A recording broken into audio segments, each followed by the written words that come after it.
Hello everyone, आज की video में हम ऑल इंडिया बार एग्जामिनेशन 20 की प्रिपरेशन में हिंदू लॉ यानी कि फैमिली लॉ के पार्ट 1 हिंदू लॉ को कॉन्सेप्ट के साथ में अच्छे से कवर करेंगे। ये जो हिंदू लॉ है, फैमिली लॉ, ये आपके EIB के एग्ज़ाम में 8 नंबर का वेटेज रखता है, यानी कि 8 नंबर के क्वेश्चन पूछे जाते हैं।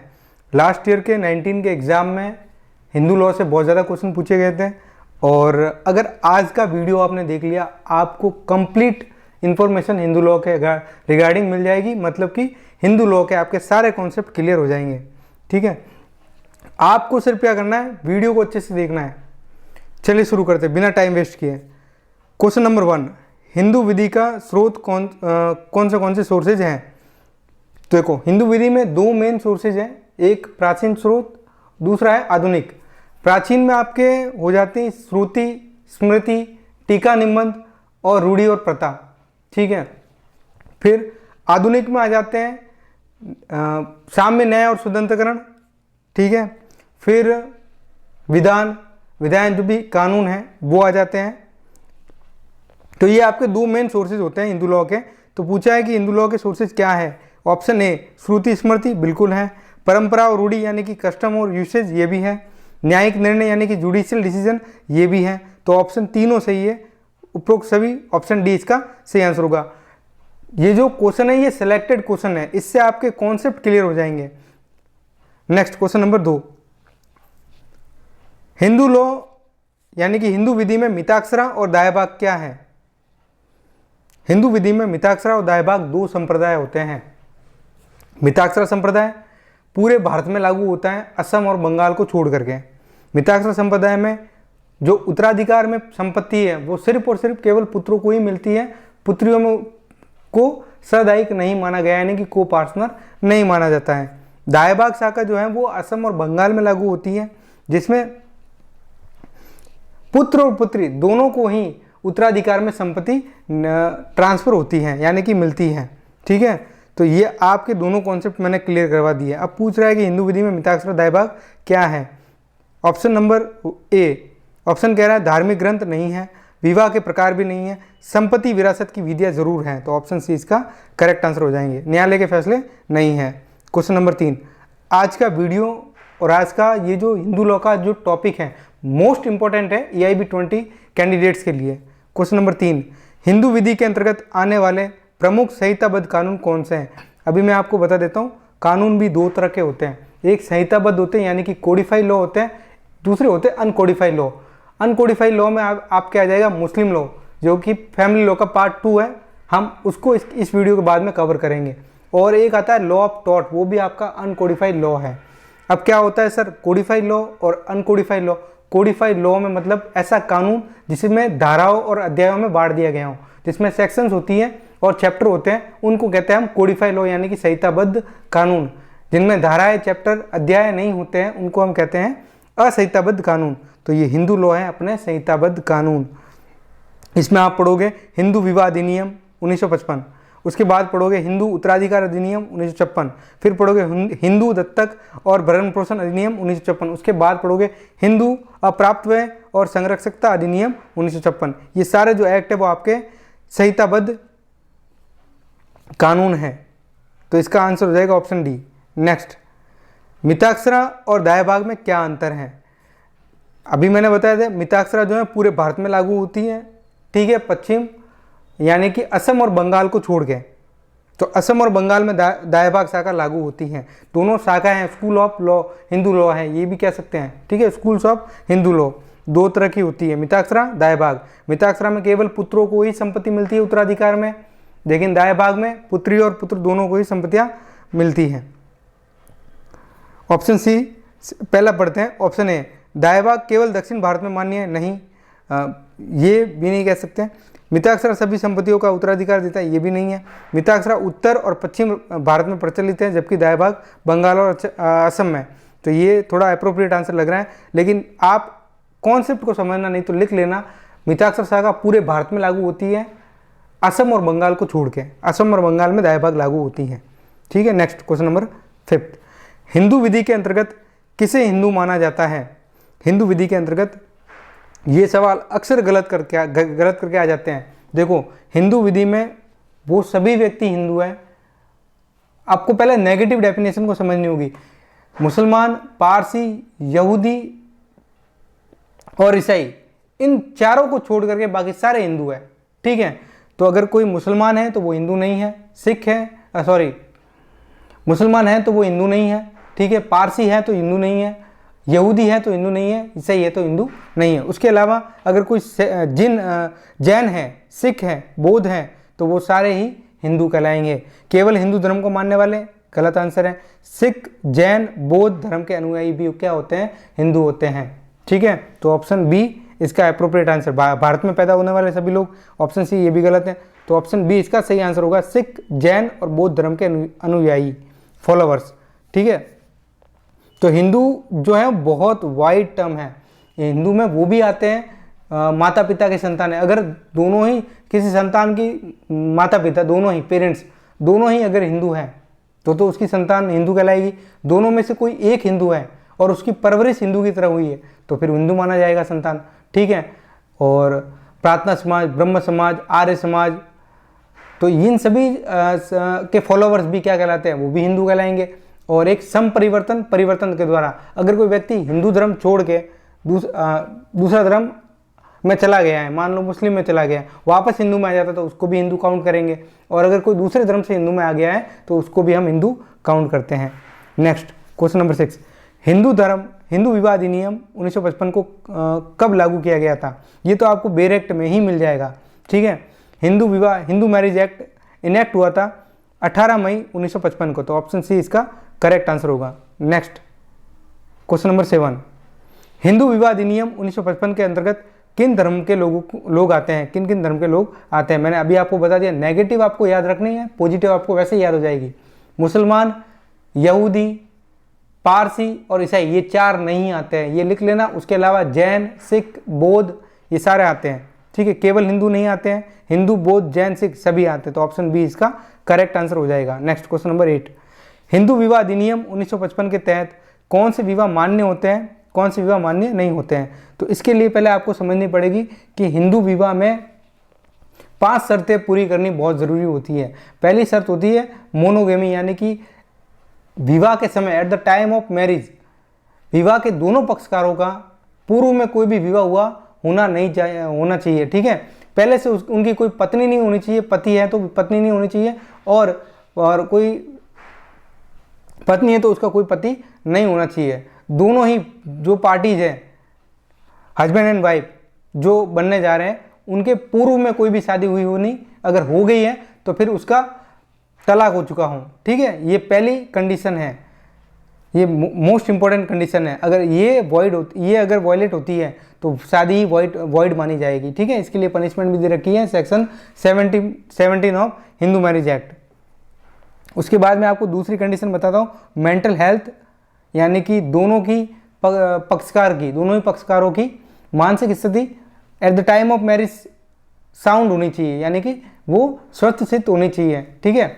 शादी के परिणामों को समझने की क्षमता रखने वाली होनी चाहिए। तीसरी कंडीशन है एज लिमिट की। तो ब्राइड ग्रूम यानी कि दूल्हे का जो एज है वो होना चाहिए 21 साल, और दुल्हन की एज जो है वो होनी चाहिए 18 साल। अब इससे पहले जब ओरिजिनेट यानी कि जब बनी थी 1955 का कानून है, उस समय जो है वो ब्राइड ग्रूम यानी कि जो वर है उसकी उम्र 18 वर्ष थी और वधू की उम्र 15 वर्ष थी। ये आपको ये भी जानना चाहिए इसके साथ में, ठीक है। चौथी शर्त है कि वो प्रतिसिद्ध कोटि की नातेदारी के भीतर नहीं आने चाहिए। सर क्या होती है प्रतिसिद्ध कोटि की नातेदारी? आगे बताएंगे। जैसे अपने कुटुंब के माता पक्ष के रिश्तेदारों में, पिता पक्ष के रिश्तेदारों में, चाहे पूर्वज हो चाहे वंशज हो, उनमें किसी के भी रक्त संबंधियों में नहीं आने चाहिए। ये होती है प्रतिसिद्ध कोटि की नातेदारी। इतना समझ लो। कहाँ डिफाइन है ये सेक्शन 3G में डिफाइन है, ठीक है। सेक्शन 3 सब सेक्शन G में ये डिफाइन है, आपको बेर एक्ट में ही मिल जाएगी। यहाँ से भी सेक्शन कई बार पूछ लेता है, ठीक है। 5वीं सेक्शन है, दोनों ही पक्षकार सपिंड की नातेदारी में नहीं आने चाहिए। अगर दोनों पक्षकार सपिंड नातेदारी में आते हैं, सर सपिंड नातेदारी क्या होती है? सपिंड नातेदारी का मतलब होता है पिता की तरफ से 5 पीढ़ी, माता की तरफ से 3 पीढ़ी, इनके भीतर नहीं आने चाहिए, इनके अंदर 2 पक्षकार नहीं आने चाहिए। इनके अंदर आ जाते हैं, रक्त संबंध हो जाते हैं तो शादी फिर नहीं मानी जाएगी, ठीक है, वॉइड हो जाएगी। तो ये 5 कंडीशन पूरी होनी बहुत जरूरी है। अब पूछ रहा है, वापस से पढ़ लेते सवाल को। हिंदू मैरिज एक्ट हिंदू विवाह अधिनियम 1955 के तहत कौन से विवाह अमान्य माने जाते हैं? वो विवाह जो बहुपत्नी यानी कि सेक्शन 5(1) सब सेक्शन 1 की बात कर रहा है, ऑप्शन ए, ये भी करेक्ट है। रक्त संबंधियों के बीच विवाह सेक्शन 5 सब सेक्शन 4 और 5 की बात कर रहा है, ठीक है, यानी कि प्रतिसिद्ध कोटि के भीतर आने वाले नातदारी के भीतर होने वाले विवाह और सपिंड नातदारी के भीतर होने वाले विवाह की बात कर रहा है। और ऑप्शन सी, जीवित जीवन साथी के रहते पुनर्विवाह, ये भी सही ऑप्शन है, ये भी इसका सही आंसर है। ये भी तब होगा जब अगर, हाँ ये भी आपको मैं बता देता हूँ कॉन्सेप्ट, कि कोई अगर व्यक्ति शादी कर रहा है तो at the time of marriage उसका कोई भी लिविंग स्पाउस नहीं होना चाहिए, ये भी बात आपको। और बहुपत्नी का मतलब होता है एक शादी के अलावा हिंदू धर्म में दूसरी शादी मान्य ही नहीं है, जब तक उसका एग्जिस्टेंस है, ठीक है, चल रही है शादी, तो तलाक नहीं हो जाता उसके बाद तक वो शादी नहीं कर सकता, तलाक के बाद ही दूसरी शादी मानी जाएगी, ठीक है। तो ऑप्शन डी इसका करेक्ट आंसर हो जाएगा। नेक्स्ट क्वेश्चन नंबर 9, इससे बढ़िया आपको हिंदू लोग कोई यूट्यूब पे नहीं समझा पाएगा, मैं आपको दावे के साथ AIB के पॉइंट ऑफ व्यू से कह रहा हूँ। बाकी खूब टीचर होंगे, मैंने नाम लेता, बाकी AIB के पॉइंट ऑफ व्यू से इतना डिटेल में जाकर के कोई आपको हिंदू लॉ नहीं पढ़ाएगा। और जो भी पढ़ा रहे हैं पेड सब्सक्रिप्शन लेकर के पढ़ा रहे हैं। तो हम लोग जो लॉ ऑफ क्लासेज है ना तो किसी प्रकार का शुल्क लेती है, ठीक है, आपको निःशुल्क सेवाएं प्रदान करती हैं। हम फ्री ऑफ कॉस्ट क्लासेज लगाते हैं, किसी भी तरह का कोई चार्ज नहीं लेते हैं। सेक्शन 9, हिंदू विवाह अधिनियम 1955 के अनुसार विवाह की न्यूनतम आयु कितनी होनी चाहिए? What is the minimum age required for marriage under the Hindu marriage act? देखो ये सवाल अक्सर AIB के एग्जाम में क्वेश्चन आपको आता है, मैं मानता हूँ सवाल आ रहा है आपको, लेकिन फिर भी आते हुए भी कई बार गलत करके आते हैं क्योंकि हम पढ़ने में मिस्टेक करते हैं। इतना इजी क्वेश्चन है, इसको इतना इजी वे में ले लेते हैं कि हम गोला भरते समय ध्यान नहीं देते हैं, ठीक है। आपको समझना, पुरुष की उम्र 21 वर्ष, महिला की 18 वर्ष, ऑप्शन बी सही आंसर होगा। और जब ओरिजिनेट पूछ ले कि जब बना था एक्ट तब क्या था, उस समय की परिस्थितियाँ क्या थी, सर्कमस्टांसेस क्या थे, उस समय ब्राइड ग्रूम यानी कि पुरुष की उम्र जो थी वो 18 वर्ष थी और महिला की 15 वर्ष थी, ये भी ध्यान रखना आपको चाहिए, ठीक है। नेक्स्ट क्वेश्चन नंबर 10, हिंदू विवाह अधिनियम 1955 के अनुसार किन मामलों में विवाह को शून्य घोषित किया जाता है? शून्य मतलब वॉइड। अब सर वॉइड क्या होता है? वॉइड का मतलब होता है जिसका कोई कानूनी प्रभाव नहीं होता है, ऐसा विवाह जिसका कोई कानूनी, जिसमें कोई विधिक अधिकार उत्पन्न ही नहीं होंगे, ठीक है। तो अगर विवाह रक्त संबंधियों के बीच होता है यानी कि सेक्शन 5 की सब सेक्शन 4 और 5 इसका वायलेशन होता है तो तब वॉइड हो जाएगा। मानसिक विकलांगता के विवाह से अमान्य विवाह शून्य नहीं होता है। विधवा से विवाह भी शून्य नहीं होता, तो ऑप्शन ए इसका करेक्ट आंसर होगा। रक्त संबंधियों के बीच अगर विवाह होगा तब ही विवाह शून्य माना जाएगा, वॉइड डिक्लेयर होगा। तो यहाँ पर सेक्शन 5 की सब सेक्शन 4 और सब सेक्शन 5 ये दोनों वायलेट हो रही है, तो इनके लिए फिर पनिशमेंट भी है। सेक्शन 4 के लिए पनिशमेंट दे रखी है सेक्शन 18 में, और पनिशमेंट है सिंपल इम्प्रिजनमेंट 1 मंथ और फाइन लगाया जा सकता है अप टू 1000 या फिर दोनों ही हो सकता है। और अगर सेक्शन 5 की सब सेक्शन 5 यानी कि सपिंड नातदारी के भीतर विवाह किया जाता है तो उसके लिए भी फिर यही इम्प्रिजनमेंट रहेगी। सेक्शन 18 में उसके लिए पनिशमेंट दे रखी है वही 1 मंथ का साधारण कारावास और 1000 रुपये तक का जुर्माना, या दोनों। नेक्स्ट क्वेश्चन नंबर 11, हिंदू विवाह अधिनियम के अनुसार पुनर्विवाह कब वैध माना जाता है? कब आप रीमैरिज कर सकते हो? देखो ये बहुत इंपॉर्टेंट और मोस्ट, लास्ट ईयर पूछा था इस सवाल को, वैसे डिलीट कर दिया था पर बहुत अच्छा सवाल है, इसको पूछा था लास्ट ईयर, ठीक है। पूछ करके भी इस सवाल को जो है वो गलत कर दिया था, कई बार डिलीट किया, जो काफ़ी लोगों बच्चों के साथ काफ़ी गलत हुआ है। ऐसा नहीं करना चाहिए था कि गलत हो जाए, ठीक है। इसका जो सही आंसर है पुनर्विवाह कब कर सकते, सेक्शन क्या है पुनर्विवाह के लिए, ये भी आपको ध्यान में रखनी चाहिए। सबसे पहले तो आपको ये भी पता होना चाहिए कि सेक्शन कौन सी कह रही है कि रीमैरिज के लिए सेक्शन 15 जो है वो बात करती है, ठीक है, ये आपको ध्यान में रखना है। रीमैरिज के लिए सेक्शन 15 बात करती है। सेक्शन 15 में क्या दे रखा है कि आप पहले तो ये आपको सेक्शन वाइज याद हो गई कि सेक्शन 15 जो है वो पुनर्विवाह के बारे में बात करती है, ये आपको बेरेट से ही मिल जाएगा। हम बात करते हैं कि कब, अब आपको जो लास्ट ईयर डिलीट हुआ था ना, इस बार मैं आपको पूरा कॉन्सेप्ट ही क्लियर करवाता हूँ कि देखो कब कब रीमैरिज की जा सकती है। एक तो जब तब सामने वाली पार्टी के पास में अपील का राइट ना हो, ठीक है, और डिक्री पारित कर दी, अपील का राइट नहीं है तो रीमैरिज हो सकती है, ठीक है। उसके बाद अपील का राइट था लेकिन अपील का टाइम चला गया और अपील नहीं की, तब भी रीमैरिज आप कर सकते हो। तीसरी बात कि अपील की लेकिन अपील को खारिज कर दिया, तो इन तीनों केसेस में आप पुनर्विवाह कर सकते हो। ये बात आपको अच्छे से समझनी है। अगर ये कॉन्सेप्ट समझ गए तो आपका इस बार क्वेश्चन गलत नहीं होगा। ये लास्ट ईयर क्वेश्चन डिलीट किया था कि यदि पूर्व विवाह भंग हो चुका हो तब भी हो सकती है दोबारा शादी, ठीक है। यदि अदालत द्वारा पूर्व पत्नी या पति की मृत्यु की घोषणा की गई है तब भी पुनर्विवाह वैध माना जाएगा। यदि पूर्व विवाह अनुल्लेखनीय घोषित कर दिया गया है तो तब भी, ऑप्शन शायद इंग्लिश में नहीं है, ठीक, कोई बात नहीं, मैं आपको एक्सप्लेन कर दूंगा, ठीक है। तब भी जो मैरिज है वो वैलिड डिक्लेयर कंसिडर की जाएगी, ठीक है। तो ऑप्शन डी इसका करेक्ट आंसर हो जाएगा। नेक्स्ट क्वेश्चन नंबर 12, जो पीडीएफ है वो आपको टेलीग्राम चैनल पे प्रोवाइड करवा दी जाएगी, जिसकी लिंक डिस्क्रिप्शन में। इस बार पीडीएफ आपको विथ आंसर दे दी जाएगी, ठीक है। विथ आंसर नहीं दी गई है, विथ आंसर दे दी जाएगी जल्दी ही। हिंदू विवाह अधिनियम के तहत वैध विवाह और शून्य विवाह में क्या अंतर होता है? Under the Hindu marriage act what is the difference between a valid marriage and void marriage, ठीक है। हिंदू विवाह में वैध विवाह और शून्य विवाह में क्या अंतर है?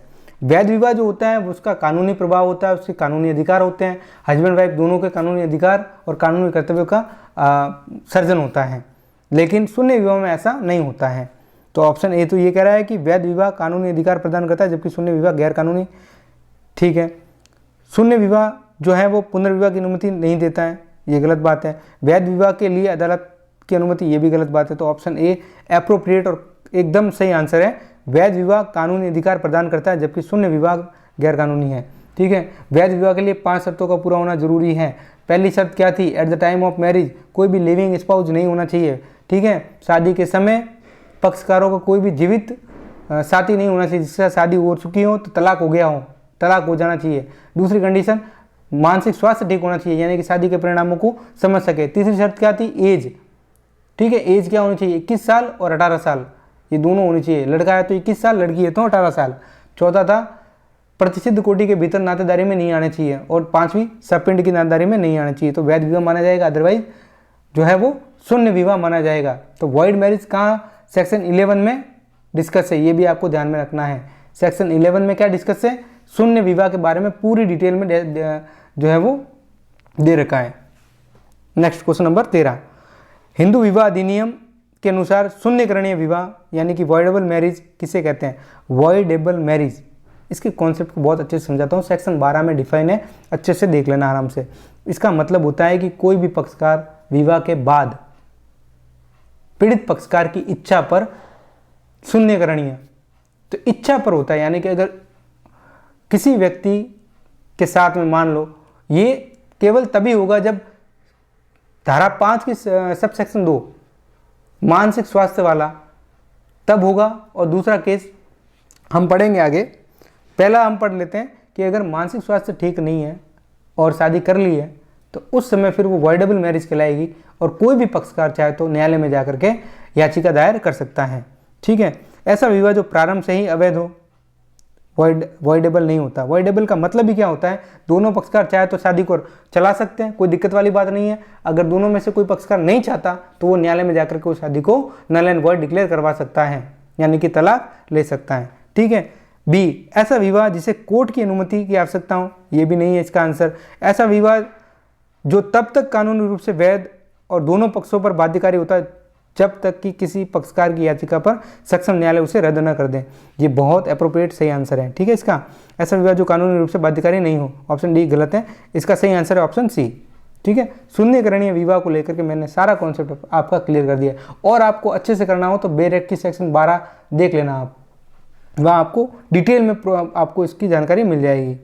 और शून्यकरणीय विवाह की शर्त अगर पूछ लें कि कौन सी शर्त के वायलेशन पर ये शून्यकरणीय विवाह होता है, तो सेक्शन 5 की सब सेक्शन 2, जहाँ पर mental health and mental health की बात की गई है, पक्षकारों के मानसिक स्वास्थ्य की बात की गई है, ठीक है।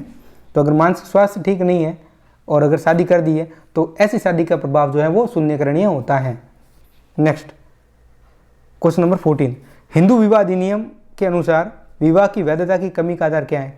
किस आधार पर? According to the Hindu marriage act what is the ground for lack of validity of marriage? तो इसके लिए तो फिर एजेंशियल कंडीशन लगेगी। तो ऑप्शन ए अनिवार्य शर्तें इसका सही आंसर होगा। अनिवार्य शर्तें कौन कितनी है? 5 है। 5 आपको याद रखनी है, बार बार मैं याद नहीं दिलाऊंगा आपको, सेल्फ खुद भी नोट बनाने हैं। नोट्स जब तक नहीं बनाओगे तब तक बेसिक कॉन्सेप्ट आपका क्लियर होगा तो एआईबी 101% क्लियर हो जाएगा। बेसिक कॉन्सेप्ट क्लियर होना बहुत ज़रूरी है एआईबी के लिए। कोई हार्ड एंड फास्ट आपको नहीं पढ़ना है, इतना डिटेल में जाकर के भी नहीं पढ़ना है कि हम पूरा, आप डिटेल में पढ़ भी नहीं सकते, इतने ज़्यादा लॉ है कि आप डिटेल में जाकर के पढ़ भी, और डिटेल में पढ़ भी गए ना तो इतना याद भी नहीं रहेगा। तो आपको बेसिक कॉन्सेप्ट रटने नहीं है, याद करना है। रट लोगे तो रटा हुआ याद नहीं रहता है, पढ़ा हुआ समझा हुआ हमेशा याद रहता है। ठीक है, अनिवार्य शर्तें 5 है, सीधा ही आपको याद रखना है। At the time of marriage कोई भी लिविंग स्पाउस नहीं होना चाहिए। दूसरा, मेंटल हेल्थ ठीक होनी चाहिए। तीसरा, एज अकॉर्डिंग होनी चाहिए, 21 साल 18 साल। चौथा, प्रोहिबिटेड डिग्री में नहीं आना चाहिए। 5वां, सपिंड नातेदारी में नहीं आना चाहिए। नेक्स्ट क्वेश्चन नंबर 15, किस धारा के तहत हिंदू विवाह अधिनियम 1955 में पुनर्विवाह की अनुमति दी गई है? Under which section remarriage is permitted in the Hindu marriage act 1955? Section 15। Option C इसका, बेरेक्ट देखना है, सीधा ही आंसर मिल जाएगा, इंडेक्स से मिल जाएगा। ऑप्शन सी इसका करेक्ट आंसर होगा। सेक्शन 15 में दे रखा है remarriage. Next question number 16, Hindu marriage act यानी कि हिंदू विवाह अधिनियम के तहत एक व्यक्ति को एक से अधिक विवाह करने से रोकने वाली धारा कौन सी? कौन सी धारा जो है वो एक व्यक्ति को एक से ज़्यादा शादी करने से रोकती है? सेक्शन 5, सीधी सी बात है। सेक्शन 5, धारा 5 की सब सेक्शन 1, धारा 5 उपधारा 1, at the time of marriage monogamy, यानी मोनोगेमी का मतलब होता है एक at the time of marriage कोई भी लिविंग स्पाउस नहीं होना चाहिए। अगर है तो शादी जो है वो नल एंड वॉइड हो जाएगी। ठीक है, तो सेक्शन 5 ऑप्शन बी इसका करेक्ट आंसर हो जाएगा। कॉन्सेप्ट याद रखना है, आपके एग्जाम में एक भी सवाल गलत नहीं होगा, चाहे इलस्ट्रेशन बेस आ जाए, चाहे कितना ही टफ डाल दे। नेक्स्ट क्वेश्चन नंबर 17, हिंदू विवाह अधिनियम 1955 के अनुसार तलाक की अर्जी कहाँ दायर की जा सकती है? अब डाइवोर्स के लिए पिटिशन कहाँ लेकर के जाओगे? पहले तो ये समझो कि ये जो मामला है वो सिविल नेचर का है। सिविल नेचर का है तो सिविल न्यायालय में जाएंगे, सीधी सी बात है। सिविल न्यायालय, सिविल न्यायालय क्या होता है? जिला न्यायालय होता है। डिस्ट्रिक्ट कोर्ट को हम क्या कहते हैं? जिला न्यायालय। तो जिला न्यायालय में लागू होती है। दूसरी बात, फैमिली कोर्ट भी है तो हम पारिवारिक न्यायालय में भी जा सकते हैं। ठीक है, हाई कोर्ट सुप्रीम कोर्ट की बात है। ठीक है, प्रोविजन ही नहीं है। तो जिला न्यायालय और पारिवारिक न्यायालय, इन 2 जगह हम जा सकते हैं। तो ऑप्शन ए एंड सी इसका सही आंसर है। तो ऑप्शन डी, जिसमें ए एंड सी दोनों सही है, वो आंसर आपका सही हो जाएगा। नेक्स्ट क्वेश्चन नंबर 18, हिंदू विवाह अधिनियम 1955 के अंतर्गत विवाह के पंजीकरण की आवश्यकता कब से लागू हुई है? When did the requirement of registration of marriage come into force under the Hindu Marriage Act 1955? तो कब से ये जो रजिस्ट्रेशन है ये कब से? ये सेक्शन 8 में दे रखा है रजिस्ट्रेशन। आप चाहो तो कराओ, मैंडेटरी नहीं है। एक्ट ने साफ साफ कह रखा है मैंडेटरी नहीं है।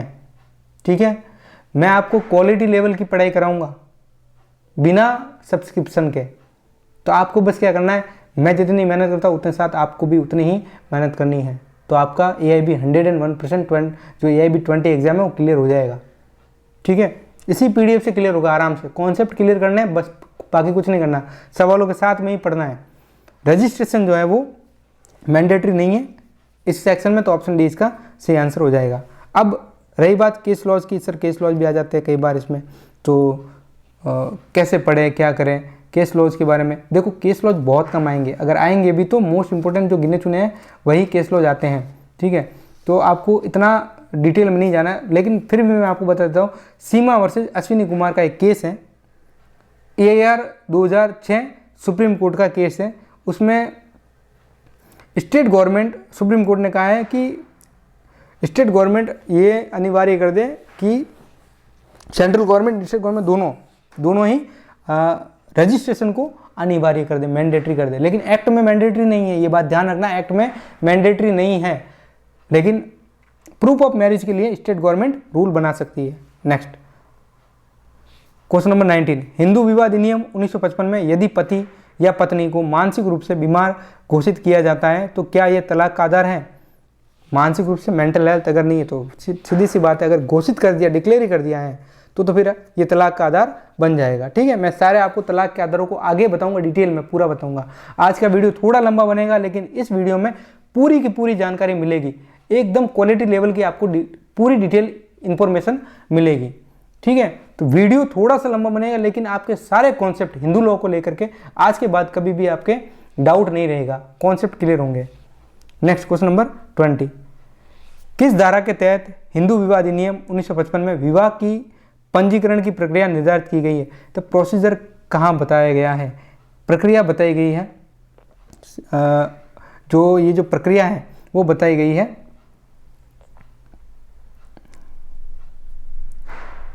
Question number 20।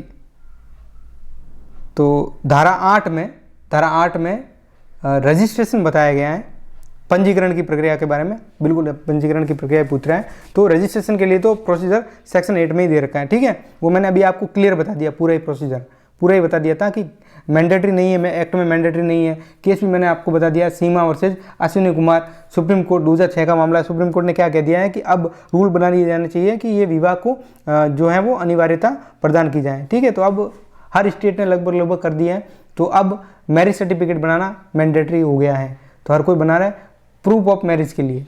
Next question number 21, Hindu marriage act यानी कि हिंदू विवाह अधिनियम 1955 के तहत किसी विवाह को रद्द करने के लिए आवेदन की समयावधि क्या है? What is the time limit to apply for annulment of a marriage under the Hindu marriage act 1955? तो देखो ये क्या होता है, इसको अच्छे से पढ़ने के लिए आपको समझना होगा कि किसी भी विवाह को रद्द करने के लिए आवेदन की समयावधि क्या है। अब ऐसे थोड़ी हो सकता है कि जैसे शादी हो गई आज और कल उठ के आप न्यायालय में जा करके याचिका ही दायर कर लो, या 2 महीने बाद या 3 महीने बाद 6 महीने बाद, ऐसा नहीं होता है। जब तक 1 साल पूरा नहीं होता तब तक आप शादी के 1 साल पूरा नहीं होता तब तक आप कोर्ट में याचिका यानी कि एप्लीकेशन पेश नहीं कर सकते। ये बात आपको अच्छे से जाननी होगी। ठीक है, शादी का 1 साल पूरा होने के बाद ही तलाक की याचिका पेश की जाती है न्यायालय में। ये बात आपको अच्छे से समझनी होगी, जब तक 1 साल पूरा नहीं होता। आप मुझे कमेंट में 2 एक्सेप्शन बताओगे, कौन से वो 2 एक्सेप्शन है जहां कोर्ट 1 साल से पहले पिटीशन को ग्रांट यानी कि परमिट कर लेती है, यानी कि सबमिट कर लेती है। ठीक है, तो वो आपको कमेंट में बताना है कौन से 2 एक्सेप्शन है, अपवाद कौन से। नेक्स्ट क्वेश्चन नंबर 22, हिंदू विवाह अधिनियम के अंतर्गत अगर एक पति बिना अनुमति के दूसरी पत्नी से विवाह करता है तो उस विवाह की वैधता क्या होगी? पहला विवाह वैध होगा, जो चल रहा है वो तो शादी वैलिड मानी जाती है मैरिज, और जो सब्सिक्वेंट मैरिज होती है, बाद वाली मैरिज होती है, वो वॉइड होती है। ठीक है, तो इसका आंसर हो जाएगा अवैध, इनवैलिड हो जाएगी मैरिज। जो सेकंड मैरिज है वो हमेशा इनवैलिड होती है। ऑप्शन बी इसका करेक्ट आंसर है। नेक्स्ट क्वेश्चन नंबर 23, हिंदू विवाह अधिनियम 1955 के तहत दाम्पत्य अधिकारों की पुनर्स्थापना के अधिकार से संबंधित कौन सी धारा लागू होती है? बहुत अच्छा कॉन्सेप्ट है, बहुत अच्छा कॉन्सेप्ट है ये। इसके लिए सेक्शन लगती है section 9, restitution of conjugal right, दाम्पत्य अधिकारों की पुनर्स्थापना बेरेक्ट। ऐसा सवाल मैं इसलिए लेके आया हूँ, मैं सेक्शन बेस्ड बहुत कम सवाल लेके आता हूँ, इसलिए लेके आता हूँ क्योंकि कॉन्सेप्ट वाले सवाल समझने होते हैं, बाकी सवाल तो आप खुद भी समझ सकते हो। कॉन्सेप्ट के समझ डायरेक्ट सेक्शन वाइज सवाल जो आएंगे वो तो आप डायरेक्ट देख के भी कर सकते हो, उसमें क्या बड़ी बात है, उसमें कोई बड़ी बात नहीं है। लेकिन बात तो तभी है जब आपके कॉन्सेप्ट के सवाल हो। दाम्पत्य अधिकारों की पुनर्स्थापना, ये भी समझ लो, 2 मिनट लगेंगे, अच्छे से समझाऊंगा। ठीक है, क्या होता है जब भी शादी होती है ना, तो शादी पर मैरिटल ऑब्लिगेशन होते हैं दोनों पार्टीज के। ड्यूटी टू कोहैबिटेट का होता है, दूसरा होता है duty to give company to each other. दोनों ये जो है वो कंपलसरी होते हैं। ठीक है, ऑब्लिगेशन होते हैं जो दोनों को साथ में रहना होता है, यानी कि क्या कहते हैं कि इसको क्या, कोहैबिटेट का मतलब आप समझ गए होंगे, और duty to give company to each other का मतलब होता है दोनों को एक साथ एक दूसरे को कंपनी देनी होती है। तो ये मैरिटल ऑब्लिगेशन होता है। अगर ये परफॉर्म करने से दोनों पार्टी नहीं करती है, ठीक है, तो कोई भी पार्टी, यानी कि अगर किसी व्यक्ति पति या पत्नी को उसके अधिकार नहीं मिल रहे हैं, कॉन्जुगल राइट नहीं मिल रहे हैं, ठीक है, तो मान लो कोई पति या पत्नी एक दूसरे को डेजर्ट करके बैठे, यानी कि त्याग करके बैठे दोनों का।